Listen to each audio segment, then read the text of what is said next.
السلام عليكم ورحمة الله وبركاته. ازيكم يا حبايب قلبي؟ عاملين ايه؟ ان شاء الله تكونوا بصحة وسعادة وهنا دايما يا رب. النهاردة هعمل لكم وصفة حلوة قوي ان شاء الله. مفيش حد فينا طبعا مش بيحب اللحمة. فهنسلقها كده بطريقة لذيذة.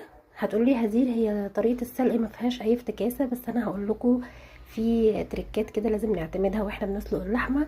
هتفرق معانا جدا طعم وريحة وهتدينا شوربة ملهاش حل. يلا نشوف المكونات مع بعض. معايا هنا نص كيلو من اللحمه متقطعه اي قطع، انا غسلاها كويس طبعا. تمام. معايا بصلايه متقطعه كيوبس كده صغيره، ومعايا طماطميه متقطعه على 4. معايا ورق لورا، ومعايا قرفه، ومعايا فلفل اسود، ومعايا حبهان. لو عندي 7 بهارات مفيش اي مشكله، هضيف 7 بهارات. لو حابه اضيف القرفه عيدان مش باودر زي دي، اوكي مفيش برضو اي مشكله.